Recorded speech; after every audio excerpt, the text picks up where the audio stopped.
സംശയം നിങ്ങളുടെ ഹൃദയത്തിൽ നിറയാൻ അനുവദിക്കരുത്. അത് കാലക്രമേണ നിങ്ങളുടെ ബന്ധങ്ങളെ തകർക്കും, നിങ്ങളെ സങ്കടപ്പെടുത്തുകയും ഒറ്റപ്പെടുത്തുകയും ചെയ്യും.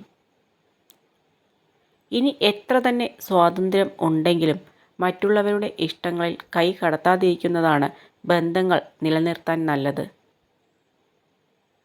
ഒരാൾ ആരുമായി ചങ്ങാത്തം കൂടുന്നുവോ അതനുസരിച്ച് അയാളുടെ നിലനിൽപ്പിലും സ്വഭാവത്തിലും മൂല്യത്തിലും വ്യത്യാസമുണ്ടാകുന്നു. അവസരങ്ങൾ ഐസ്ക്രീം പോലെയാണ്. കിട്ടുമ്പോൾ അത് ഉപയോഗിക്കണം. പിന്നീടാകാം എന്ന് വിചാരിച്ചാൽ അത് അലിഞ്ഞു പോകും.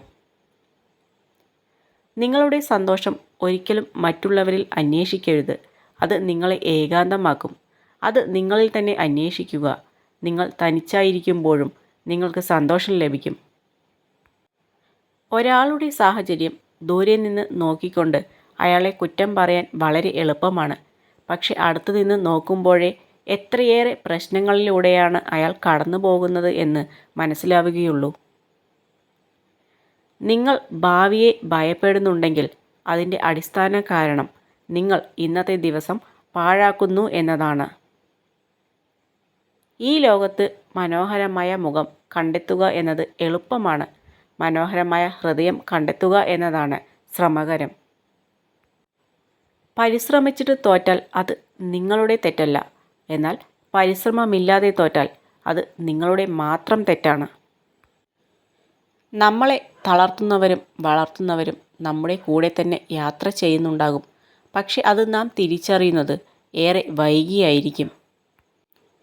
വെറുതെ സ്വപ്നം കണ്ട് തീർക്കാൻ മാത്രം ഉള്ളതാകരുത് ജീവിതം. കാണുന്ന സ്വപ്നങ്ങൾ നേടിയെടുക്കാനും സാധിക്കണം. സാന്നിധ്യമായാലും സംസാരമായാലും നിങ്ങളുടെ ആവശ്യമുണ്ടെങ്കിൽ കൊടുക്കുക. വലിഞ്ഞുകയറി ചെല്ലുന്നിടത്ത് വലിച്ചെറിയപ്പെടും എന്ന് മറന്നു പോകരുത്. ജന്മം കൊണ്ട് സൗന്ദര്യം ലഭിക്കാത്തത് മനുഷ്യൻ്റെ തെറ്റല്ല. പക്ഷേ വ്യക്തിത്വം കൊണ്ടും സ്വഭാവം കൊണ്ടും പെരുമാറ്റം കൊണ്ടും സൗന്ദര്യം നേടാൻ കഴിയാത്തത് മനുഷ്യൻ്റെ മാത്രം തെറ്റാണ്. ആരിൽ നിന്നും ഒന്നും പ്രതീക്ഷിക്കരുത്. നിങ്ങളുടെ പ്രതീക്ഷകൾ തെറ്റുമ്പോൾ നിങ്ങൾ തകർന്നു പോകും. എല്ലാവർക്കും നിങ്ങളെ മനസ്സിലാക്കാൻ കഴിഞ്ഞു എന്ന് വരില്ല. അതുപോലെ നിങ്ങൾക്ക് എല്ലാവരെയും മനസ്സിലാക്കാനും. നിങ്ങൾക്ക് മുമ്പിൽ കൊട്ടിയഴക്കപ്പെട്ട വാതിലുകൾ വീണ്ടും പോയി മുട്ടരുത്. നിങ്ങളുടെ ആവശ്യമുള്ള വാതിലുകൾ ആയിരുന്നുവെങ്കിൽ ഒരിക്കലും നിങ്ങൾക്ക് മുമ്പിൽ ആ വാതിലുകൾ അടയില്ലായിരുന്നു. അവസ്ഥയോ മനസ്സോ സാഹചര്യമോ ഒന്നും മനസ്സിലാക്കാത്തവരുടെ കൂടെ ജീവിക്കുന്നതിലും നല്ലത് സ്വന്തം കാലിൽ ഒറ്റയ്ക്ക് ജീവിക്കുന്നതാണ്.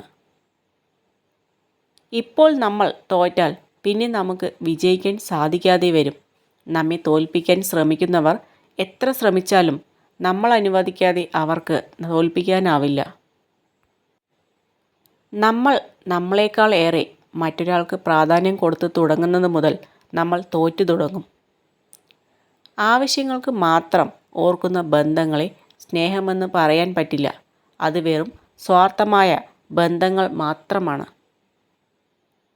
ഈ ലോകത്ത് നിങ്ങൾക്ക് നിങ്ങളുടെ സത്യസന്ധത ബോധിപ്പിക്കുവാനുള്ളത് സ്വന്തം മനസാക്ഷിയോട് മാത്രമാണ്. നുണകൾ കൊണ്ട് ബന്ധങ്ങൾ കെട്ടിയുറപ്പിക്കാൻ ശ്രമിക്കരുത്. എന്തെങ്കിലും ഒരിക്കൽ സത്യങ്ങൾ അറിയുമ്പോൾ സ്നേഹിച്ചതിനേക്കാൾ കൂടുതൽ നിങ്ങൾ വെറുക്കപ്പെടും.